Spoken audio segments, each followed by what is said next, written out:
महिला सिर्फ विमान में यात्रा करते समय शौचालय गई थी, लेकिन उसे पता नहीं था कि वह गलती से अपनी जान बचा लेगी, क्योंकि जैसे ही उसने हाथ धोकर सीट पर लौटने की तैयारी की, विमान में अचानक जोरदार झटके आने लगे। वह कुछ समझ पाती उससे पहले ही अचानक वजनहीनता ने उसे लगातार लुढ़कने पर मजबूर कर दिया। यह दृश्य देखकर महिला डर के मारे पेशाब पाखाना तक छोड़ बैठी और निराश होकर मदद के लिए जोर जोर से चिल्लाने लगी, लेकिन काफी देर तक पुकारने के बावजूद उसे कोई जवाब नहीं मिला। जल्द ही वह टकराने के कारण बेहोश हो गई। जब उसने फिर से आंखें खोली तो चारों ओर की शांति उसे डरावनी लगी। इस समय उसे सिर में दर्द महसूस हुआ, इसलिए उसने जल्दी से एक माचिस जलाकर आईने में देखा। तभी उसने देखा कि उसके माथे से लगातार खून बह रहा है, लेकिन इस समय वह अपनी चोट की परवाह नहीं कर सकती थी। सबसे जरूरी था यह समझना कि क्या हुआ था।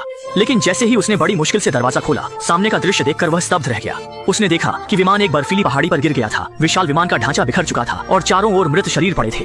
यह दृश्य देखकर वह बेहद निराश हो गया। साफ था कि वह विमान दुर्घटना का शिकार हो गया था। इस बर्फीली पहाड़ी की चोटी पर अत्यधिक ठंड के कारण मजबूरी में उसने मृत शरीरों से जैकेट उतार कर पहन ली और फिर अन्य जीवित बचे लोगों की तलाश शुरू कर दी।